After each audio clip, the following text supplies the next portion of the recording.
Chapter 1, The Ledger. The pen felt heavy, a cold slab of obsidian in Alpha Kael's hand. He stared down at the treaty spread across the vast mahogany table, the wood itself imported and meticulously polished, just like his fledgling kingdom. Kael's jaw tightened. Truth be told, this entire charade was beneath him. He was building an empire on logistics and dominant alpha power, not on ancient, musty superstition. Midnight, Kael muttered, the word tasting like dust.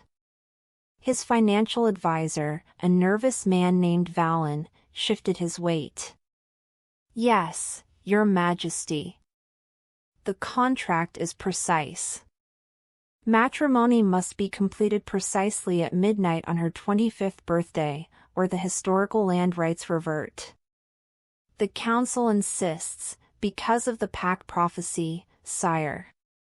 Kael snorted, the sound dry and dismissive. Even so, he had to play their ridiculous game. His goal was clear: secure Lyra's pack resources, their strategically vital territory, their iron mines, and their loyal, if backward, warriors. This marriage was a sterile transaction, a line item on his ledger, not a union of destiny. Not only that, but their insistence on the exact time made Kael annoyed. It was a pointless display of dramatics designed to inflate their own importance. To make things worse, Lyra herself was merely a complication, a necessary risk. He wasn't marrying a woman, he was acquiring an asset, albeit one with potentially volatile emotional baggage. Still, he had vetted her ruthlessly. Lyra was the key because her bloodline was the only thing preventing a hostile neighbor from challenging Kael's consolidation of power. Valen cleared his throat. There is also the matter of the dowry clause, Your Majesty. It's unusually large, and payable only if the curse does not manifest. Kael's golden eyes, the mark of his pure alpha heritage, snapped up. Curse. Right. The centuries-old doom designed to keep weak wolves in power. He leaned back, his leather chair squeaking slightly, the only imperfection in the room. Because of that, he needed to ensure his own alpha power was never tied to something so flimsy as fairy tales. He was building something lasting, something real. Tell me again, Valen, why exactly does the prophecy state that Lyra must be mated by midnight, or her bloodline unleashes chaos? What is the core fear, beyond the usual rhetoric? Kael's voice was low, demanding the core facts stripped of mystical fluff. Valen stammered. They believe her single status is the flaw. That her unmated energy, because it's tied to an ancient, untamed spirit, will crack their wards and cause apocalyptic ecological destruction. The council didn't choose the marriage to save them from an enemy, but to save them from her. Deep down, she knew the truth. Just like that, the political maneuvering gained a chilling, if absurd, twist. Lyra wasn't running from the marriage, she was running into it, terrified she was a ticking clock. On the other hand, Kael still didn't believe the magic, but he respected the political paranoia it generated. The fear in her pack was a weapon he could use. Kael picked up the pen again, signing his name, a swift, decisive stroke that felt like sealing a vault door. He felt a cold satisfaction that stability was imminent, regardless of what foolish spirits they worshipped. The obsidian citadel would hold, and its foundations were stronger than their fears. Yet, a vague, unsettling curiosity stirred in his chest. What kind of frantic desperation did it take for a woman to embrace a marriage of political convenience, a marriage to him, to save her people? That kind of ruthless pragmatism was something he understood. He needed to assess the asset more closely. Chapter 2, The Scrutiny. The grand hall of the obsidian citadel was all cold, unrelenting geometry, black marble floors, towering support columns carved to look like massive, unsheathed claws, and high, narrow windows that allowed no warmth. It was built to reflect Kael's power, unyielding and purely rational. Meanwhile, he stood in a shadowed alcove overlooking the arrival courtyard, his senses hyper-aware, waiting for his bride. Lyra stepped out of her ancient Pax-reinforced vehicle. She felt it, clear as day, the oppressive silence of Kael's territory pressing down on her. Kael watched her through polarized glass, assessing her form, tall, slender, but with a surprising density of muscle beneath the rich, traditional silk of her pre-wedding gown. Kael's immediate goal was to assess her threat level. He expected a weeping, meek politician's daughter. Instead, Lyra's face was pale, tight, a beautiful mask carved from pure anxiety. Her eyes darted around the courtyard not with the wide fear of a captive, but with the frantic, focused energy of a trapped animal seeking an exit or a weapon. With every heartbeat, Kael felt his initial dismissal erode slightly. Not only that, but her first action was bizarre.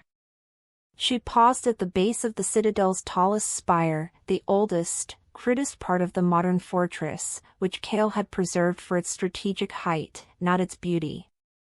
Lyra tilted her head back, staring up at the granite capstone. As if pulled by a string, her entire focus narrowed to that ugly chunk of rock.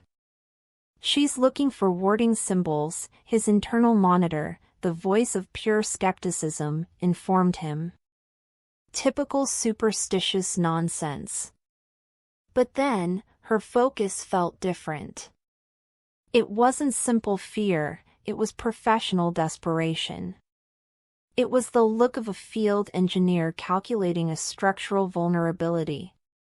Because of that, Kael realized his initial assessment was flawed.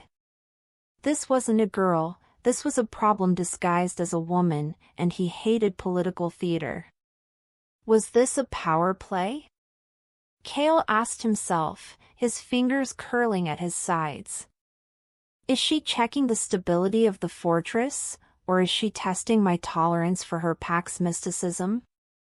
What's worse, the intense fear in her posture spoke volumes. It wasn't the fear of marrying him, it was the sheer, bone-deep terror of a deadline. She wasn't fighting the groom, she was fighting a clock that promised doom. Maybe it was fate, maybe it was political maneuvering, but her desperate energy was electric, vibrating even through the thick glass. He remembered Valen's words, her unmated energy will crack their wards. A sudden, unexpected memory surfaced, his own father, years ago, scoffing at Kael for bringing an engineer to analyze an ancient battle site instead of a shaman. The folly of allowing weakness to dictate strategy had cost his father everything. That's why Kael would never let superstition rule. He would suppress this Lyra, just as he had suppressed every emotional weakness in his life. He would use her Pax fear against them all. Before she could move, the lieutenant, Commander Torvin, stepped up to Lyra, his face grim.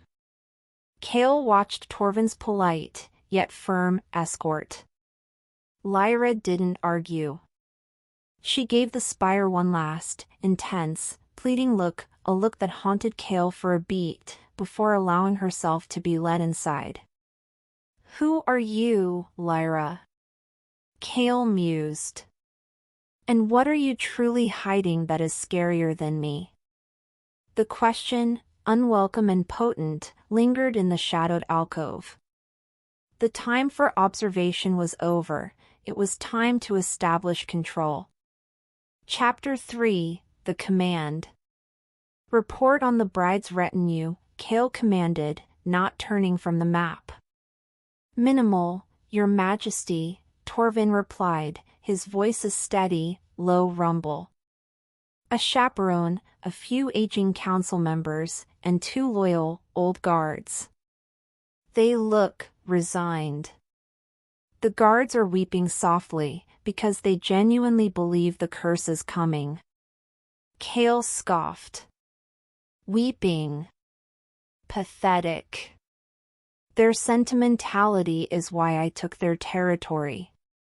His goal was simple: maintain absolute order and prevent any political dissent during the transfer of power. He had a kingdom to run, he had no time for dramatic farewells. Still, the desperation of Lyra's pack was a calculated risk. More importantly, their belief in this curse provided the perfect cover for his takeover. He could blame any initial instability on their failing ancient wards, not his aggressive integration policies. The girl, Lyra. Her quarters are secured? Kael asked, finally turning, his golden eyes fixing Torvin. Torvin nodded. Yes. She requested access to the library, mentioning the history of the Citadel's construction. We denied it because it is highly irregular behavior hours before a mating ritual. In that moment, a subtle shift in Kael's tactical anticipation occurred. Lyra wasn't just anxious, she was searching. Libraries, ancient construction. That wasn't weakness, that was strategy. She didn't know what scared her more, the curse or the potential exposure of her secret mission. I want her family and her council members isolated immediately after the ceremony, Kael instructed. As a result, any last-minute attempts to destabilize the contract or run away would be impossible. He would use his dominant alpha power to suppress any hint of rebellion or magic. And the ceremony? Torvin asked. It proceeds exactly at midnight, Kael confirmed, the finality ringing in the air. I want this ritual completed at the precise moment they believe their prophecy begins. Because of that, there can be no doubt that my authority superseded their silly curse. Torvin hesitated. Instead of answering, he spoke a warning. Sire, the old stories say the curse isn't broken by marriage, but by true union. If she believes the prophecy and the union is forced, it may just trigger the chaos early. Kael's gaze hardened into obsidian. I deal in facts, Torvin, not old stories. Lyra is an asset. I will bind her politically, and the rest is irrelevant. He was driven by his secret/burden, the weight of leading a fledgling kingdom and the memory of past failures due to superstition. He had to suppress anything that smelled like exploitation or instability. Kael walked to the edge of the map, his long shadow falling over the newly acquired territory. With every step he took, he cemented his decision. He had ordered the Citadel's clocks to be synchronized precisely. He wanted to dispense with the ritual as quickly as possible. One final order, Commander, Kael said, his voice low and firm. Assign our newest, most loyal guard, Valerius, to Lyra's personal detail. He is to be her shadow. Not only that, but he reports to me directly. I need to know every movement the new queen makes. I want to understand the mechanism of her fear. The stage was set. Kael had control, and now, he waited for the chime. The clock ticked its silent promise toward the fated hour, and Kael stood ready, utterly blind to the magical storm he was about to invite into his life.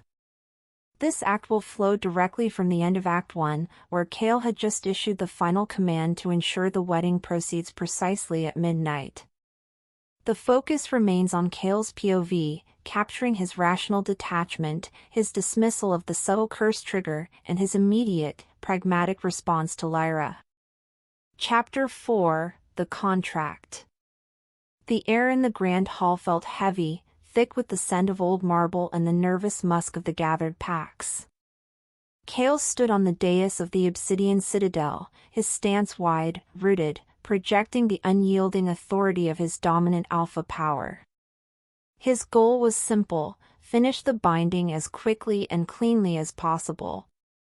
He looked down at Lyra, standing opposite him, shrouded in white, yet appearing colder than the black stone beneath his feet.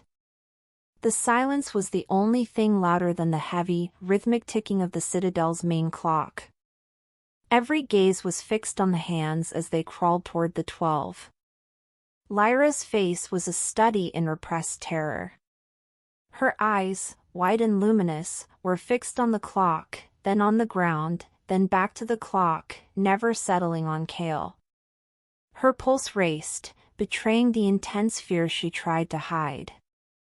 The council elder began the solemn, ancient vows, the words feeling ridiculous and out of place in Kael's modern fortress. Instead of listening, Kael focused on his internal chronometer, tracking the seconds.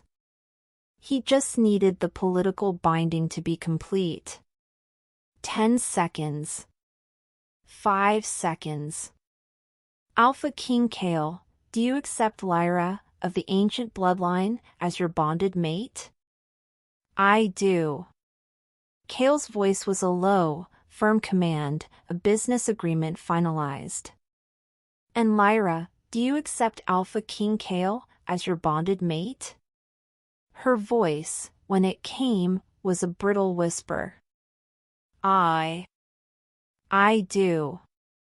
The word do hung in the air, a final, fragile shield erected against prophecy.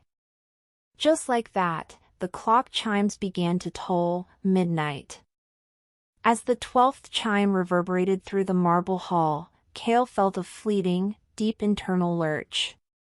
It wasn't pain, it was a sudden, sickening drop, like the bottom of an elevator falling out, immediately followed by a tight, cold sensation deep in his chest, like a wire wrapping around his lungs. Without warning, a sharp, alien coldness permeated his alpha core. Nerves, Kael immediately rationalized. The sheer, ridiculous psychological weight of this charade. But then, an immediate, physical sign followed. The ancient banner of Lyra's pack, hanging stiffly above the dais, suddenly shifted, and a section of its thick, braided hem frayed and dropped to the stone floor, silent but noticeable.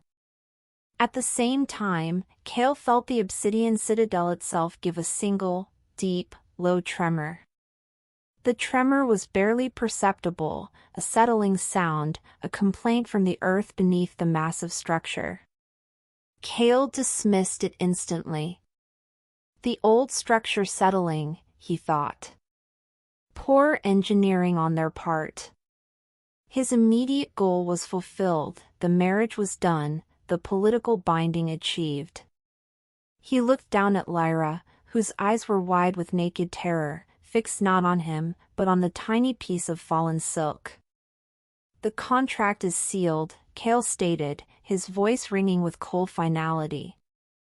He ignored the strange, fleeting disturbance and reached for the ceremonial goblet. He needed to move on to the next phase of political integration. Chapter 5: The Crack. Kael excused himself from the awkward, silent celebration almost immediately, demanding a status update on the citadel's structural integrity. He was in a small, rarely used archive room near the main hall, a space Lyra had specifically asked about, Torvin had noted, when his lieutenant found him. Your Majesty, the seismologists are reporting a 0.5 shift, Torvin reported, his voice tight. No damage, but it's unusual. Unusual means a calculation error, Kael retorted, annoyed by the inefficiency. His goal was to have the damage investigated by his engineers, not his historians or seismologists. What followed was Kael staring hard at a crack in the wall, a thin, jagged line that had split the black marble near an ancient, sealed conduit. It was nothing critical, but it was ugly. It was wrong. Lyra walked in moments later, her white wedding dress appearing ethereal against the citadel's oppressive darkness. She hadn't been summoned. She walked straight to the wall, her gaze tracing the fissure. Her heart skipped when she saw the crack, and Kael could almost hear her internal panic rising. "It's deeper than you think, Alpha King," Lyra said, her voice strained but steady. Her voice trembled, but not with fear of him, with the terrifying, certain knowledge of the curse. "That conduit connects directly to the ancient water table. The wards used to be there." Kael bristled, immediately reading her action as a threat. Instead of addressing her words, he focused on her trespass. "My queen. This is a restricted area. Are you challenging my security on your wedding night?" Lyra's gaze snapped to him. She felt it, clear as day, the heavy weight of his alpha scrutiny, but the terror of the curse was clearly winning. "I am challenging your ignorance, your majesty," she countered, the audacity surprising him. "That crack is not the citadel settling. It's the ancient magic failing. The curse is here." Kael crossed his arms, his posture radiating dismissal. "Superstition. The marriage happened. The curse, if it was real, is contained. You are welcome to believe in shadows, but I deal in physical reality." Because of that, he refused to connect the structural anomaly to his new bride or her ridiculous bedtime story. As the silence stretched, Kael watched her reaction. He saw a flicker of profound defeat in her eyes, not because he doubted her, but because she saw him as incapable of understanding the true danger. She brushed off a frantic, sidelong glance at the damage, which Kael wrongly interpreted as a veiled accusation of his poor maintenance. "The marriage was the deadline, not the solution," Lyra whispered, her voice laced with chilling conviction. "It only delayed the true, magical reckoning." She turned, her face resolute despite the fear. She let it happen, the transformation from fearful bride to desperate warrior. Deep down, she knew the truth, and that terrifying certainty forced Kael to categorize her. She was an unpredictable problem that needed tactical management, not a partner. He watched her retreat, knowing he needed to contain this volatile new element before she cracked his political control as thoroughly as the curse had cracked his wall. Chapter 6: The First Order.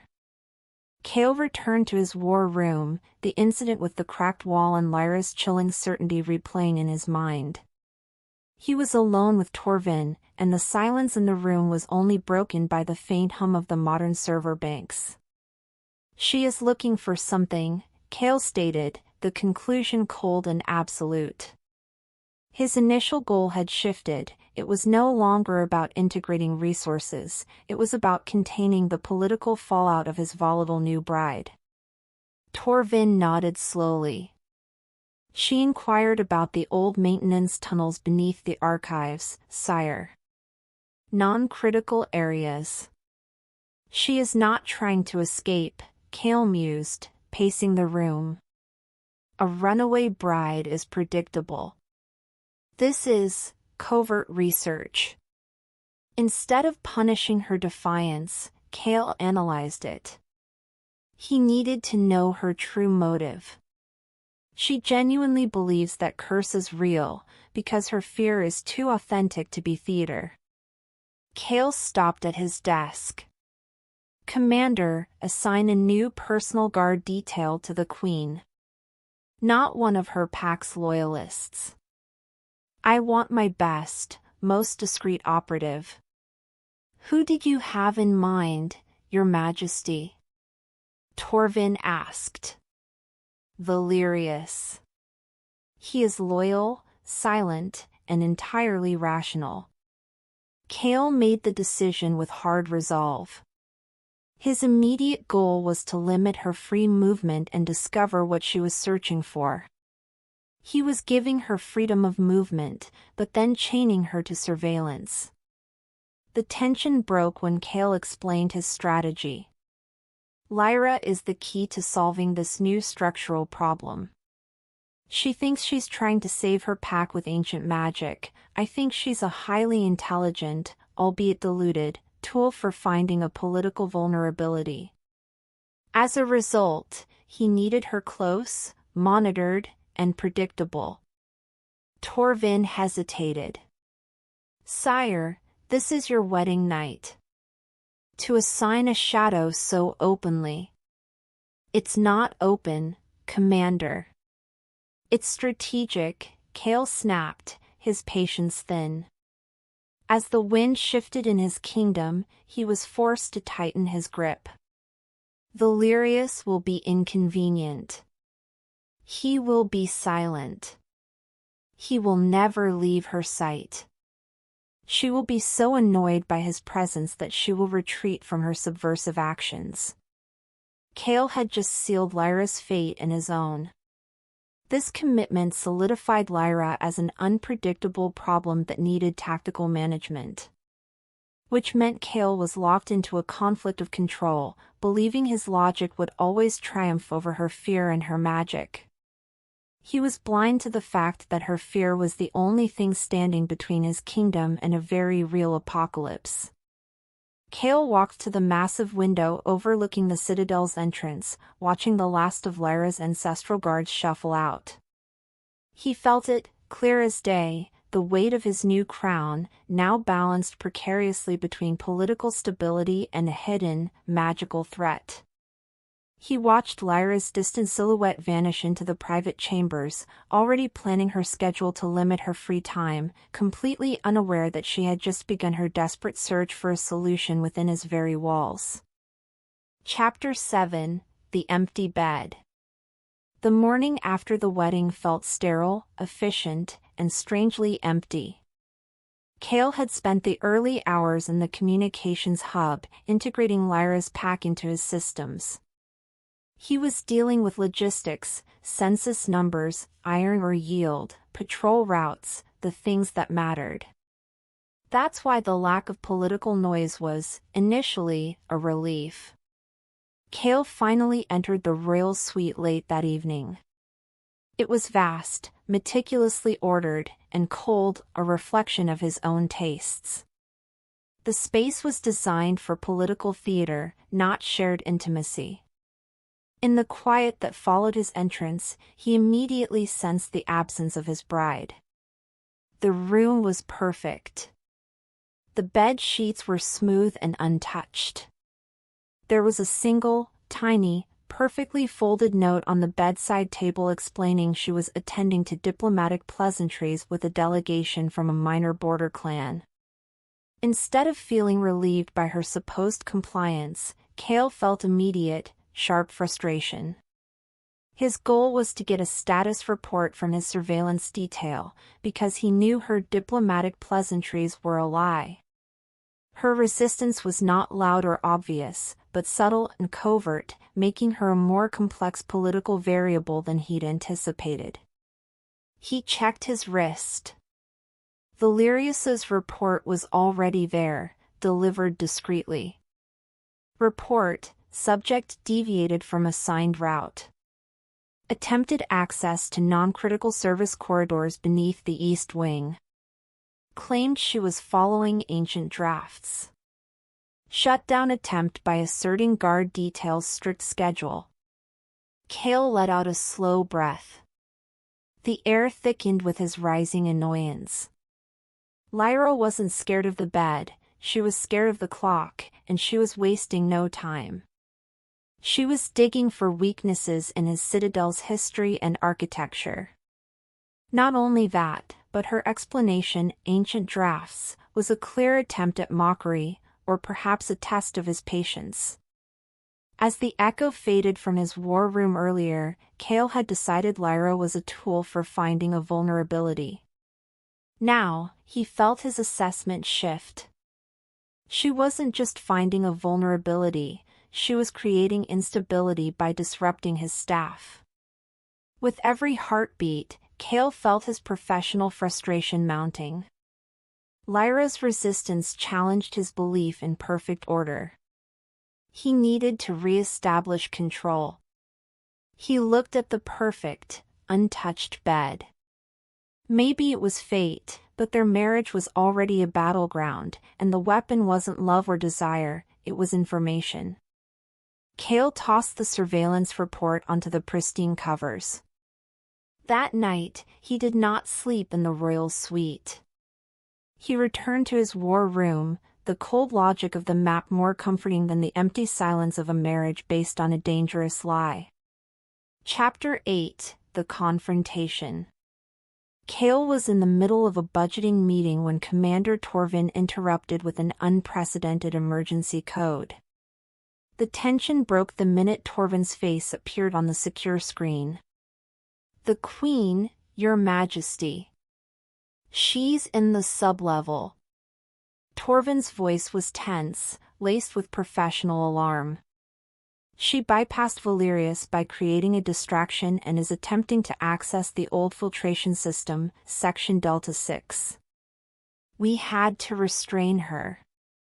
Kael's blood ran cold.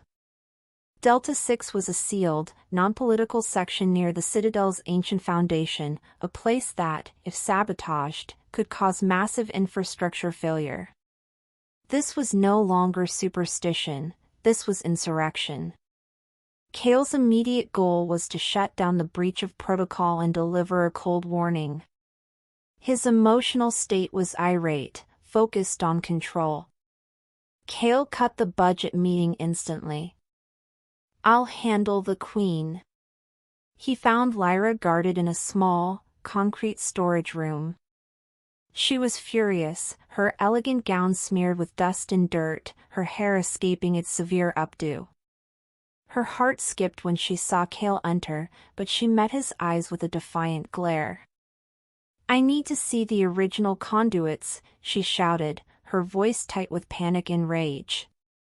"The wards failed at midnight. Ancient geomancy is drawing the destructive force. I know the original builders left a counter-mechanism." Kael cut her off, his voice a low, lethal hum of authority. "Silence. You are attempting to access my Citadel's foundation. That is an act of sabotage, regardless of your pathetic mystical justifications." Because of that, Kael accused her of treason because his focus on political stability blinded him to the magical desperation behind her actions. He grabbed her arm, his grip firm but careful, a warning, not a brutality. "You are the queen of this territory. Your purpose is stability. If you continue to introduce chaos, you will be neutralized." "Neutralized?" Lyra choked out, tears of frustrated fury finally breaking through. "You don't understand. I am trying to save your precious citadel. That curse will manifest in the earth itself. You think you are powerful, Alpha King, but you are arrogant, and your arrogance will cost us everything." In that moment, Lyra's genuine desperation was unmistakable. Kael saw a flicker of raw, authentic fear that had nothing to do with him, but he misread it as respect for his ultimate power. He unknowingly interrupted her true mission, confirming to Lyra that he was the ultimate obstacle. As the truth unraveled between them, the truth of Lyra's fear versus Kael's skepticism, Kael released her arm, delivering his ultimatum in a low growl. "You will cease all private excursions. Your next act of insubordination will result in the permanent separation of you and your family. The consequences will be severe." He had delivered his warning. But the image of her dirt-smeared face and her passionate, desperate warning lingered, a seed of doubt planted firmly in his logical mind. Chapter 9: The Prudence. Kael knew he had to squash any potential political turmoil immediately. Lyra's outburst in the sublevel was a weakness that the Council and her Pax loyalists would exploit. Soon after, he devised a plan to re-establish total control. Come morning, Kael summoned Lyra from her quarters. He needed her to be visible, compliant, and clearly subordinate to his authority. His goal was strategizing and asserting control, to show his council that the new queen was under strict dominant alpha power. Lyra emerged in a pristine, deep sapphire gown, her hair perfect, her composure returned. She was a different kind of problem now, perfectly compliant on the surface, silently defiant beneath. She didn't know what scared her more, the curse, or the chilling, calculated way Kael used his power. Kael led her on a public walk through the main citadel halls. It was not a romantic gesture, it was a military parade. Meanwhile, he ensured her inconvenient guards, Valerius and a squad of heavily armed, silent soldiers, flanked them so closely that she couldn't whisper a secret without them hearing. He spoke only of politics, loud enough for those nearby to hear. We will be integrating your pack's financial records next week, Lyra. I expect full transparency and no unnecessary complications. Lyra's voice was polite, freezing. Of course, Your Majesty. You will receive all the data, because full transparency is the most efficient use of resources. Her words were perfect, echoing his own logic, yet Kael could feel the barbed subtext of her compliance. They passed a group of Lyra's old pack guards, stationed awkwardly near a decorative fountain. With a single glance, Kael watched their faces fall as they saw their queen walking under such obvious, heavy escort. As a result, his show of force achieved its goal. It tightened the net around Lyra, further isolating her and defining himself as the chief obstacle to her hidden goal. Not only that, but Kael made one final, small show of power. He led her past the library she had requested access to earlier. He paused just long enough for her eyes to lock on the heavy, sealed doors. He didn't say anything, but the message was clear: every avenue you seek, I control. Lyra's body moved on instinct, her spine straightening, refusing to show defeat. Kael watched the nervous reactions of her old pack's guards, confirming to himself that this show of force was necessary to maintain order. He believed he had successfully used his political strategy to smother the rising threat of her magic. He was satisfied, but his internal conflict remained. He had suppressed the symptoms of the chaos, but he had done nothing to cure the cause, a magical reality he was still utterly blind to. Chapter 10: The Unforeseen Damage. Kael was in his security center, reviewing the daily stability logs, when the alarm shrieked. It wasn't the political alarm, it was the infrastructure alert, a high-pitched, insistent whine that spoke of systemic failure. The air immediately grew cold, sharp with metallic ozone. The wall map of the citadel pulsed angry red. The failure wasn't in the newly integrated sector or near Lyra's chambers, it was deep in a modern, critical area, the main geothermal power grid. Kael's jaw clenched. His goal was to find the technical cause of the unprecedented failure. His emotion was pure, focused anger at the lack of a logical explanation. Report! Kael snapped, his voice cutting through the panic. His chief engineer stammered on the comms. Sire, we have a total collapse in Generator Bay 3. Not overload. The metal supports just fractured. Stress fractures, yet the seismic output is zero. It's impossible. Kael felt a slow, cold burn of irritation. Impossible was a word his kingdom didn't use. This failure defied his technical competence, pushing him toward the limits of his skepticism. Because of that, Kael immediately suspected external interference, not magic. After that, Torvin's report hit his private comms, making the pit of Kael's stomach clench. Torvin's report: Lyra requested access to the generator bay's structural reports 72 hours ago. Said she was looking for anomalous energy sinks in the metal alloys, a direct quote.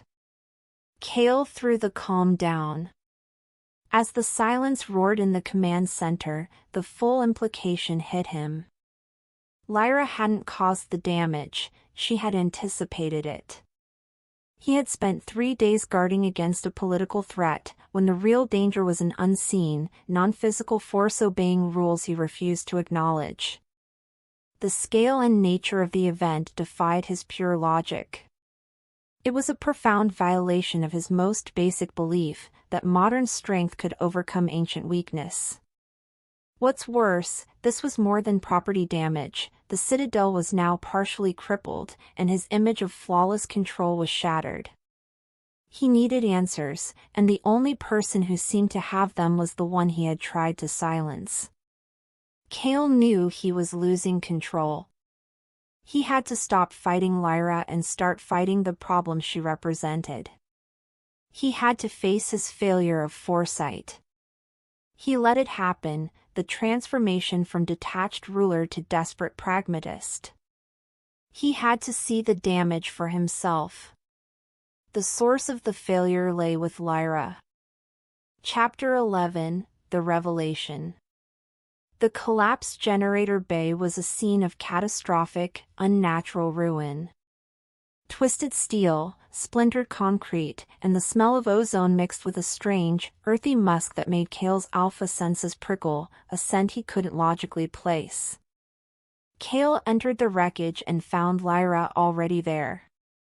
She was not surveying the damage, she was kneeling next to a specific structural pillar, tracing a jagged crack in the floor with a trembling finger. She looked distraught and injured, a deep cut bleeding freely from her palm, a sign she was already in contact with the failed energy. Kael's initial reaction was confrontational. "You were warned. I see your hand in this. Did you lead something here? Did you?"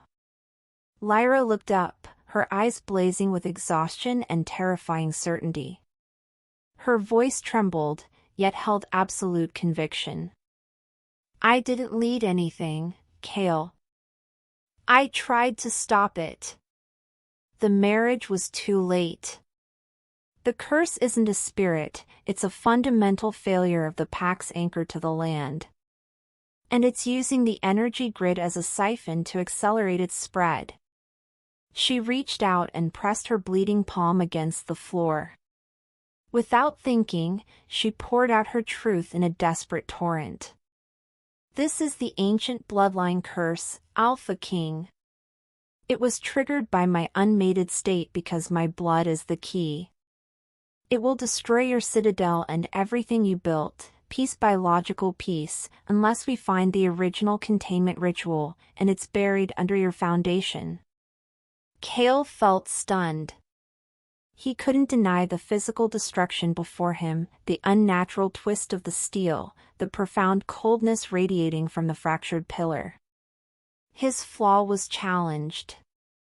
He couldn't dismiss the wreckage as politics, and he couldn't logically explain it away. He looked at Lyra, covered in grime and bleeding for a cause he had mocked. The plot direction changed entirely. Lyra wasn't plotting against him, she was the unwitting catalyst for the destruction. Kael's goal shifted instantly: understand the mechanism of the destruction. He accepted the physical reality of the threat, even if he still rejected the curse name. His pragmatic mind took over. Lyra was no longer a political threat, she was the necessary key to solving this devastating, unexpected structural problem in his citadel. "Stand up, Lyra," Kael ordered, his voice low and dangerous, but devoid of accusation. He made the cold, pragmatic decision to use her, the only source of knowledge. "You failed to stop it on your own. Now, you work for me. You will tell me everything you know about this anchor and this containment ritual. As a result, I will give you the resources you need, but under my strict supervision. Chapter 12, The Reluctant Alliance. The shift was jarring. Lyra was no longer Kael's prisoner but his reluctant, volatile partner. Kael and Lyra were back in the war room, where the map now displayed the curse's current damage zone in flashing red. Commander Torvin looked like he was going to be sick. Despite that, he managed to voice his protest, quietly but firmly. "Sire, this is a violation of protocol. Partnering with a source of magic is." "Silence, Commander," Kael cut in. His focus was now razor-sharp, aimed at strategy. His goal was to manage the disruptive force Lyra represented by keeping her under strict supervision. His emotion was guarded interest, bordering on intellectual curiosity. Kael turned to Lyra. "The arrangement is simple. You have access to my citadel's deepest structural archives. You tell me what you need, and I provide the resources. But then, every single move you make is reported. You search for the counter mechanism, I search for the logical vulnerability it exploits." Lyra's posture was stiff, defiant yet cooperative. "You still don't believe in magic, do you?" "I believe in the structural failure it caused," Kael replied, avoiding the word magic. "Your ruthless pragmatism, your willingness to do anything to save your pack, is the only thing I trust. Because of that, I am using your fear as a navigational tool." He began to trust her will to survive, but not her belief system. This forced partnership began the first crack in his emotional armor. He was forced to see her as intelligent, resourceful, and terrifyingly dedicated, qualities that mirrored his own. Lyra took a shaky breath. "Fine. Then I need blueprints for the original construction, before the citadel was built. The documents detailing the foundation stone and the ancient ley lines it was placed on." Kael immediately activated his comms. "Torvin, get me every structural document on the citadel's sublevel, cross-referenced with any available pack lore. Now." With every heartbeat, Kael was taking a bigger, riskier step away from his logical principles. He was sharing secrets, something he never did. He was committing resources to fight a ghost. But the image of the ruined generator bay was vivid. He was determined to solve this problem, even if the key was his supposed enemy. Kael sent for specific blueprints of the citadel's deepest, oldest levels, resources he would never have shared otherwise, completely committing himself and his fate to the woman he had only just married. Chapter 13, The Deep Dive. The hidden vault was cold, smelling of ancient parchment and dust, a sharp contrast to the antiseptic efficiency of the war room. It was the deepest archive in the Obsidian Citadel, and Kael had never imagined using it for anything but storing decommissioned weapons and tax records. In the stillness that followed their descent, the only sound was the rustle of vellum and Lyra's sharp, decisive breaths. Scene 5.1, The Deep Dive. Kael and Lyra were hunched over massive, rolled-out blueprints detailing the citadel's sublevel structure and the ley lines that crisscrossed the land beneath it. Kael's goal was analytical and intense: strip away the mysticism to find the cold, hard logic of the ritual's requirements. "The original builders weren't fools, Kael," Lyra murmured, her voice lowered to an intimate pitch. She felt it, clear as day, the intense focus of his eyes on the map, not on her. They understood geomancy. They didn't just put a foundation stone here, they put a seal on a powerful nexus. The curse is trying to break that seal. Kael traced a line on the faded map, a deep crack mirrored the fracture in the generator bay. Then we focus on the structural mechanics of the seal. What material did they use? What energy does it need to remain stable? Forget the ancient untamed spirit rhetoric. He began to trust her ruthless pragmatism. She wasn't asking for prayers, she was asking for engineering data. Meanwhile, the forced proximity and the shared, desperate task was chipping away at Kael's misbelief that she was a political pawn. He witnessed her competence firsthand. She was relentless, focused, and she spoke of energy fields and magical stability with the same precision he used for troop deployment. The space between them burned with unspoken tension. They were two wolves equally dominant, now hunting the same prey, the destructive force. "Look here," Lyra said, her finger landing on a block of text in an archaic dialect. "The inscription, it's not a spell. It's a key. It says the core focal point is located beneath the king's vault, right here, where you keep the old treaties." Kael stared at the inscription. It wasn't poetry, it was a cryptic instruction manual. Lyra had just deciphered the crucial piece of the puzzle. Just like that, the path to the climax was confirmed. Kael felt a surge of respect, instantly tempered by annoyance that this woman, whom he had married only to contain, was proving to be his intellectual equal. That's why he allowed himself a rare moment of honesty. "If you are wrong about this, Lyra, if this is merely a trick to access my most secure vault, the consequences will be immediate and irreversible." Lyra met his gaze, unflinching. As if summoned, a primal understanding passed between them. "I know, Kael. But if I'm right, we have minutes, not days." The desperate urgency in her eyes was more compelling than any political threat. The king's vault was next. Chapter 14, The Defense. They moved quickly to the king's vault, a heavily warded room situated in the very heart of the citadel's oldest stone.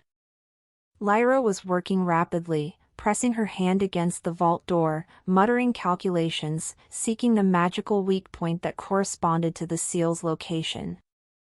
Without warning, the air in the vault grew impossibly heavy, crushing. The darkness wasn't just the absence of light, it was a palpable, cold weight pressing down on Kael's wolf instincts. The curse, recognizing Lyra's progress, had retaliated. A high-pitched, vibrating hum, a sound that his bones remembered from ancient pack tales, shook the stone floor.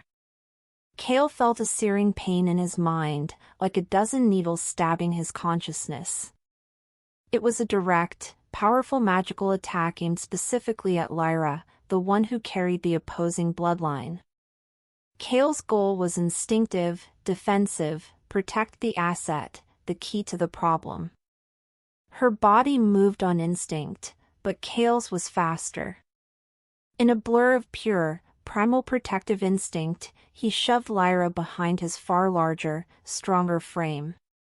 He bypassed rational thought completely. The magical pressure wave slammed into Kael's back.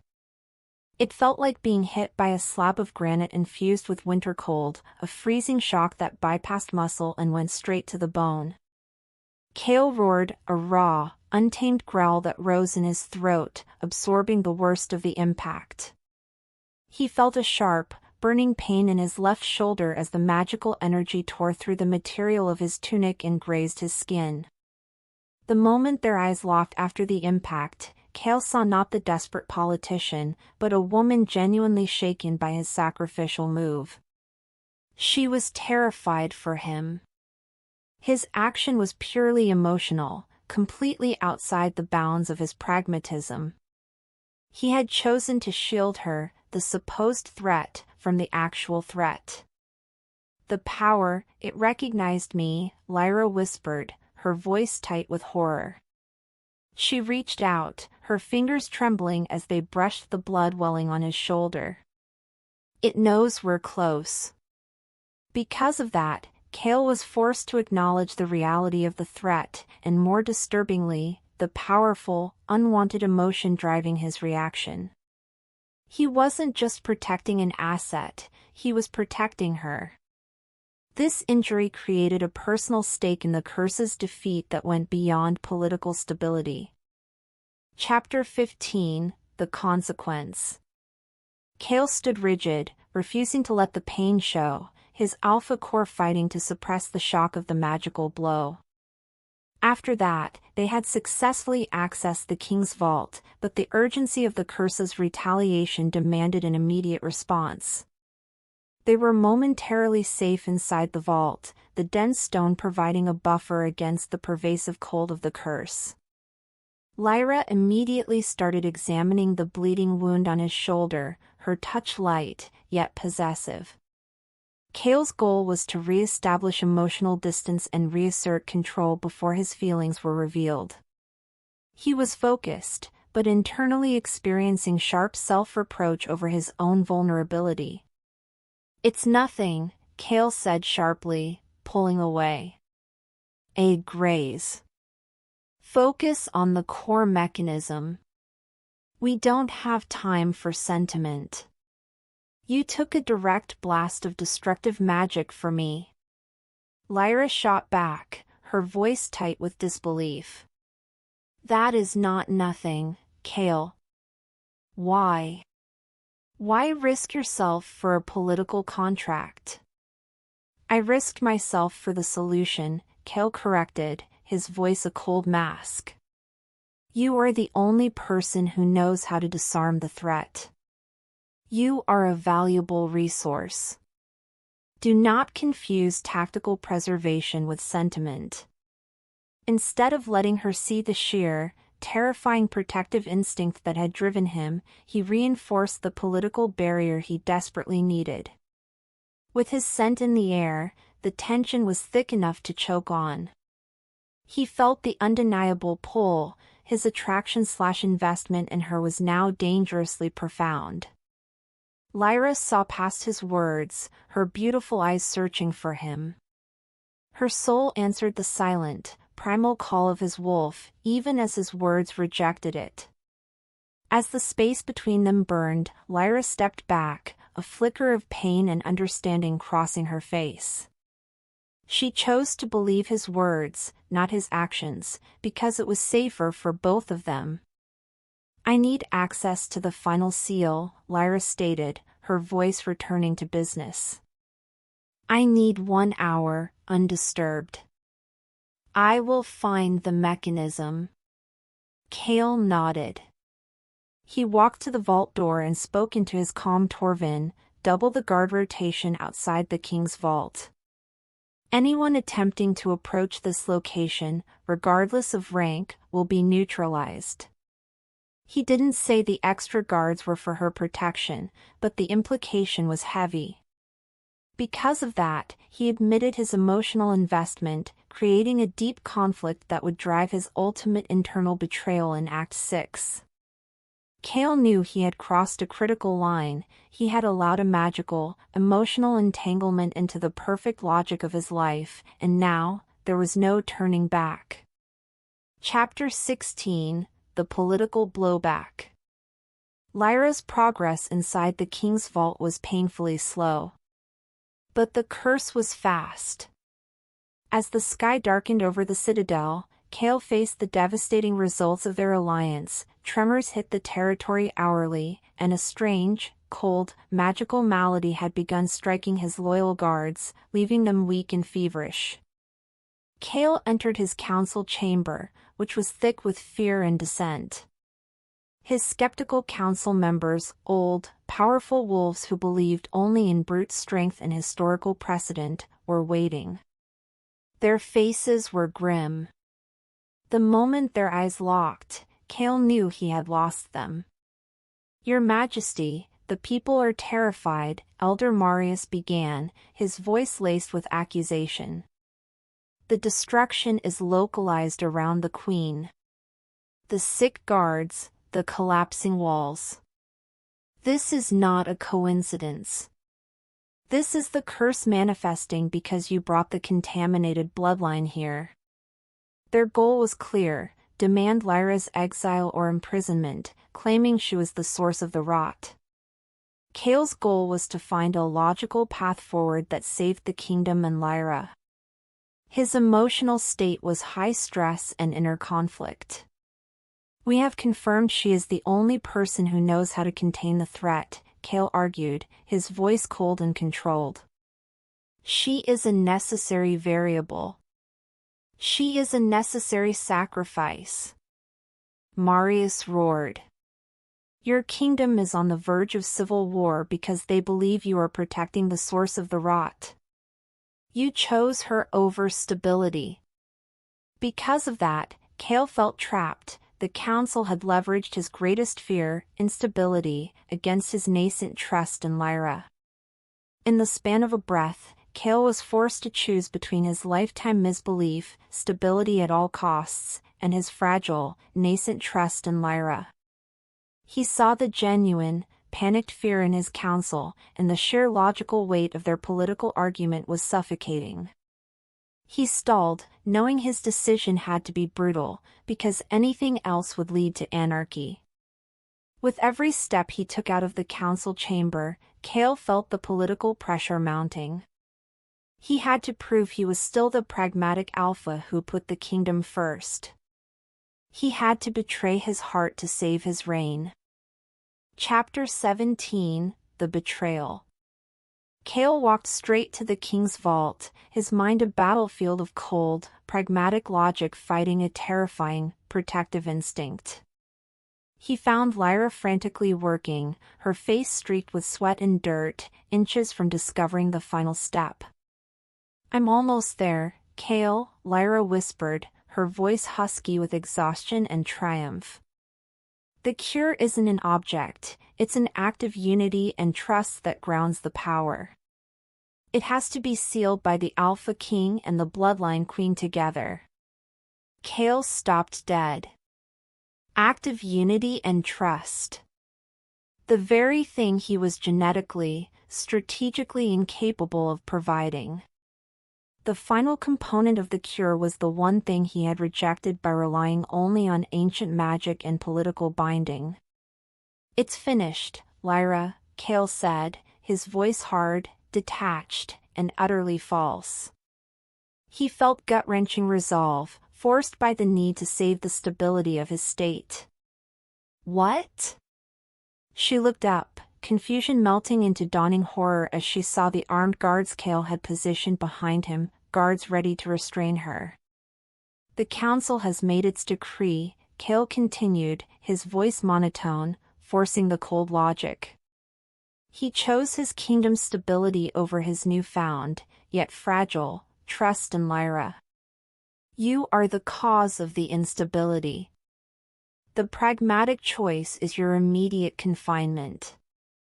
You are locked away until this magical plague passes. Lyra scrambled back, betrayal etched into her face, more painful than the magical attack. You don't understand. You're locking away the cure. You are letting your skepticism kill us all, because you're too afraid to trust. Kael hardened his gaze. He reinforced his flaw, justifying the action as the only logical choice to secure the kingdom. I am saving my people from your chaos. You are confined. Now. The guards advanced. Lyra's scream of fury and defeat was cut short as she was dragged away, still shouting about the final seal. As the silence stretched in the vault, Kael had completed his betrayal. This was the lowest point. Kael had chosen his political logic over Lyra.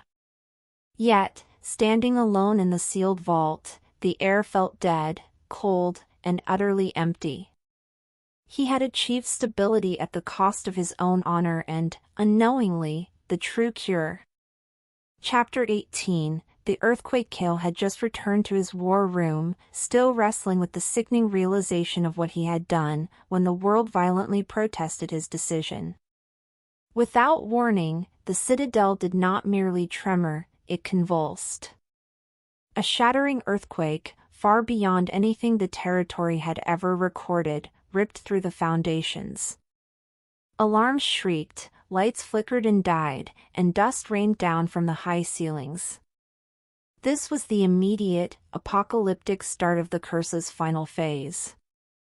Kael braced himself against the map table, which threatened to buckle. Panic was everywhere. His goal shifted to immediate survival, but his emotional state was utter despair and brutal clarity. "Report!" Kael roared into the comms, but the system was dead. He looked at the map, now displaying total system failure. The epicenter of the destruction was localized not just around the citadel, but precisely where Lyra said the final anchor was, beneath the king's vault. The crucible moment, Kael realized his pragmatism failed. His fear of instability led him to choose the logical answer, locking Lyra away, and in doing so, he had condemned his entire kingdom. He was defeated, not by an enemy, but by his own crippling belief system. He felt it, clear as day, the agony of the curse ripping through the land, a pain mirrored by the self-reproach tearing through his soul. He had traded his chance at salvation for the illusion of control. He was utterly defeated by his own flaw. Kael stared at the epicenter of the destruction on the map, realizing the catastrophic cost of his skepticism, knowing the only person who could save them was now locked away in his name. Chapter 19: The Broken Logic. The war room was a tomb of shattered glass and ringing alarms, mirroring the devastation in Kael's mind. He felt it, clear as day, the sting of the cold, magical energy ripping through the citadel, intensified by the guilt of his betrayal. The earthquake had stopped, leaving a heavy, cold silence, the silence of a kingdom waiting to die. Kael's gaze was fixed on the tactical map, which was entirely useless now. His logical mind, usually his fortress, was crumbling. In the span of a breath, he finally saw the flaw in the prophecy's terms, the flaw his logic had always hidden. The solution isn't magic or politics, he realized, the truth hitting him with the force of a physical blow. It's an act of true unity and trust. Lyra hadn't needed his power to stop the curse, she had needed his trust to ground the solution. The magic was real, and his skepticism had been the true threat. Kael's flaw was shattered. He was no longer the alpha king driven by a need for perfect, rational stability, he was a wolf driven by fierce resolve and devastating regret. His goal was immediate, reconcile his power with the truth Lyra discovered. His emotion was burning resolve, fierce and absolute. He didn't know what scared him more, the apocalyptic fate of his kingdom, or the fact that he had personally condemned the woman he had instinctively shielded just hours before. Because of that, he knew his first act of true alpha command had to be the absolute rejection of his old life. He grabbed a discarded communicator. "Torvin! Status report." Torvin's voice crackled, laced with fear. "Sire, most of the council is demanding immediate evacuation. They're blaming the Queen." "I don't care about the council." Kael roared, his voice low, raw, and full of total authority. "The Queen is the solution. Get your best 3 men and meet me at the King's vault immediately. We are defying the evacuation. We are going in."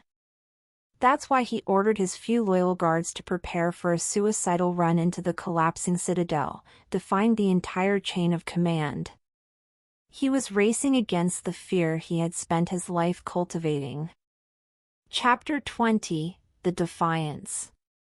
Kael raced through the crumbling halls toward the prison cells beneath the citadel. He found a pocket of panicked, disobeying council members attempting to barricade the escape routes, clinging to the old order. Elder Marius, shaking and pale, stood in Kael's path.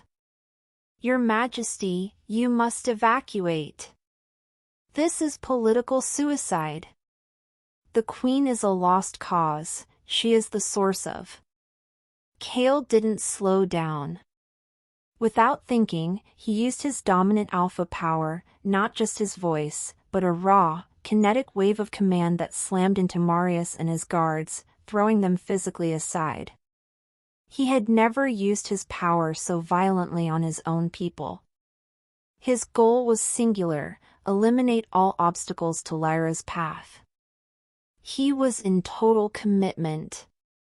He sacrificed his political standing and stability, his old core values, to pursue the only true solution. This was his total character transformation. As if pulled by a string, he ran into a small group of Lyra's original pack guards, the resigned, weeping men from her old retinue. They stared at Kael, waiting for him to order their deaths or their subservience.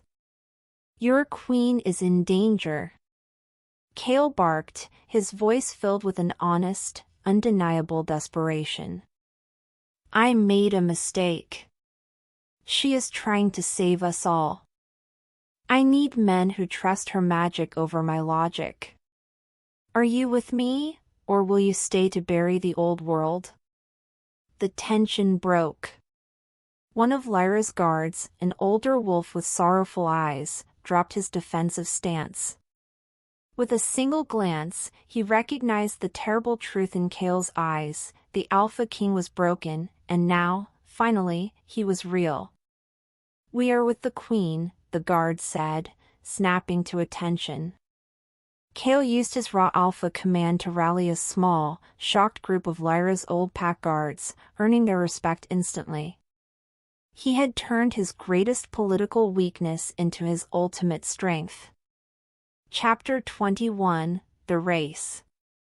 Kael, Lyra's guards, and the three most loyal Citadel men were now running deeper into the collapsing structure, their path lit only by emergency lights and fueled by desperation. Kael had the blueprints of the Citadel's hidden maintenance tunnels seared into his memory. He moved on instinct, using his knowledge of the fortress's skeleton to evade the collapsing main corridors. His goal was urgent: reach Lyra and offer his power as the catalyst for the cure. As fire bloomed beneath her skin during the climax, Kael felt the pressure too. The curse was reaching its final, breaking point. The air grew colder, and a faint, shimmering, magical light began to bleed through the stone walls, showing the energy of the earth escaping. The journey embodied his commitment to their partnership. He wasn't racing to dominate or control, he was racing to prove his trust.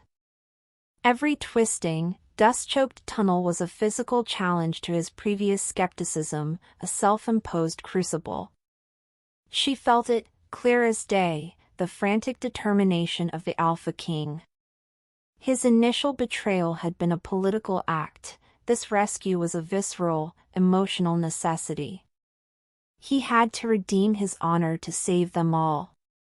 They reached the sealed prison area. The lock was useless, frozen by the curse's cold. Kael didn't waste time trying to rationalize it. He simply hit the door with a blast of pure alpha energy, tearing the metallic frame from the stone. Lyra was huddled in the dark cell, but she was not broken. She looked up, not with gratitude, but with fierce, impatient demand. "The King's vault! Kael, now! The foundation is rupturing. The final seal needs a unified core." Kael didn't speak. He simply hauled her up, her weight light and surprisingly familiar against his chest, and ran with her toward the core. His breath caught when her arms instinctively wrapped around his neck. He arrived at the focal point, seeing Lyra standing alone against the destructive magical force, knowing that the greatest act of power would be giving his total control over to her. Chapter 22, The Climax. Kael burst into the deepest chamber beneath the citadel, the air freezing and thick with screaming, chaotic magical energy. The heart of the fortress was rupturing. Lyra was there, standing at the center of the room, her small figure radiating a desperate, contained power against the apocalyptic force swirling around the foundational stone. Kael! Now! Lyra screamed over the magical tempest. Her gown was torn, her face set in a look of absolute, terrifying focus. The cure needs to be grounded. Give me your alpha core, not your control, but your stability. Trust me. Kael didn't hesitate. He felt it, clear as day, the total submission she asked for, the total trust that contradicted every rational rule he had lived by. His goal was absolute, ground the cure by becoming the stabilizing force she needs. His emotion was absolute commitment, a searing, final act of faith. He lunged forward, ignoring the shards of magical energy that lacerated his skin. Without warning, he placed his massive hands on her shoulders, locking his gaze onto hers. I trust you, Lyra, he growled, the words a physical wrenching of his soul.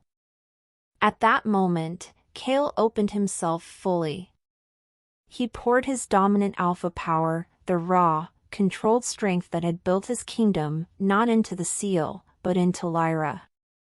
He became the anchor she needed, the pragmatic, structural integrity for her volatile, ancient magic. The space between them burned as their powers, logic and magic, control and chaos, merged. Lyra's eyes closed in fierce concentration. The chaos around them did not stop, but it became organized. The shrieking energy of the curse coalesced, drawing Kael's stable power through Lyra's body, and slammed back into the foundational stone. The final seal was complete. Kael felt an immense surge of power flow through him, overwhelming and absolute, and then, instantly, it receded. The coldness vanished. The screaming silence ceased. The citadel stopped shaking. Kael slumped, exhausted, his arms still instinctively holding Lyra. Thematic resolution, he had fulfilled the true prophecy. The external curse was resolved, and his internal conflict, logic versus trust, was settled by the simple, powerful act of submission. The war was over. Chapter 23, Falling Action. The silence that followed was heavy, absolute, broken only by the sound of dust settling. Kael slowly pulled himself and Lyra from the epicenter, the room now dimly lit by a single emergency lamp. Lyra was alive, breathing hard, her power drained but whole.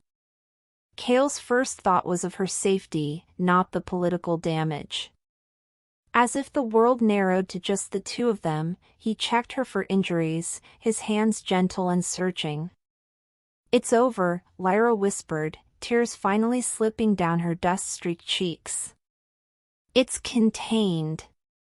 Kael looked around the chamber. The stone was scarred, but stable. The magic was gone. His world was physically a wreck, but internally, he felt utterly stable, more grounded than he had ever been.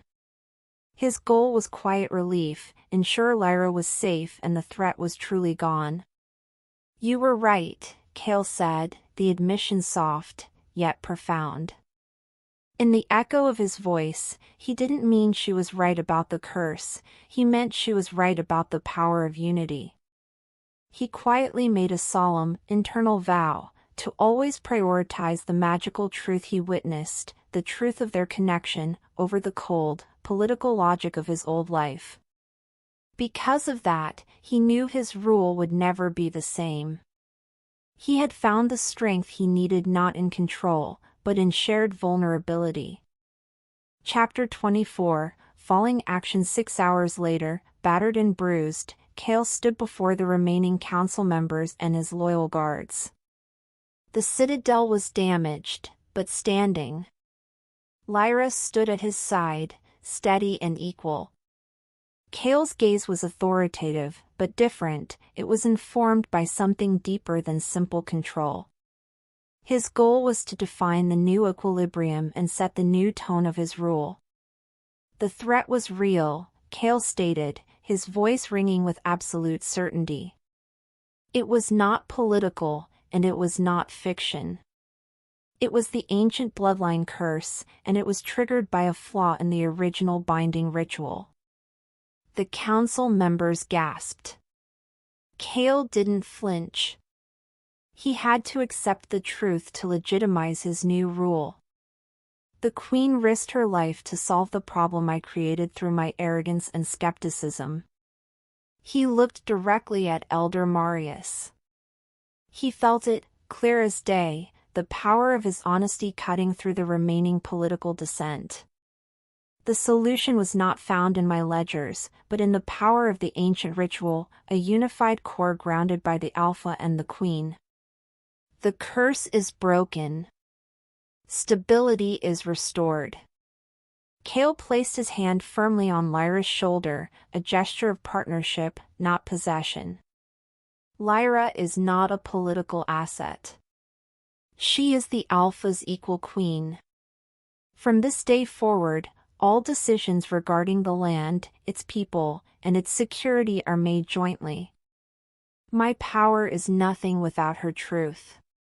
New equilibrium, his rule was now based on truth and shared power, fully embracing the central theme of the true meaning of power and trust.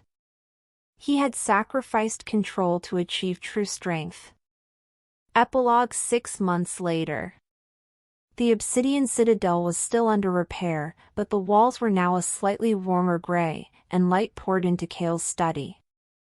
The room was less a war room and more a living space. Kael was seated at his desk, but he wasn't analyzing troop movements. He was meticulously reading an ancient, non-political pack scroll Lyra had introduced him to, a collection of myths about the benevolent spirits of the land. Lyra entered, not to ask for resources, but to report. The trade route with the long hostile northern pack is confirmed. They agreed to our terms, including the new treaty clauses protecting the old-growth forests. Kael leaned back, a genuine, easy smile, an expression that was foreign to him before, spreading across his face. Lyra had handled the negotiation entirely on her own, blending his former efficiency with her new wisdom. "Do you trust them?" Kael asked, not with skepticism, but curiosity. "I trust the stability we negotiated, Kael," she replied, her own smile matching his. "And I trust my judgment." Kael reached for her hand, pulling her close. As fire bloomed beneath her skin, he realized the stability he sought through control was always less powerful than the strength he found through trust and shared vulnerability. "The citadel is stronger now," Kael admitted, running his thumb over her knuckles. "Because we rebuilt it, not with logic alone, but with truth." The Alpha's midnight bride was now the Alpha's equal queen, and their shared future was stronger than any political maneuver Kael could have ever engineered alone.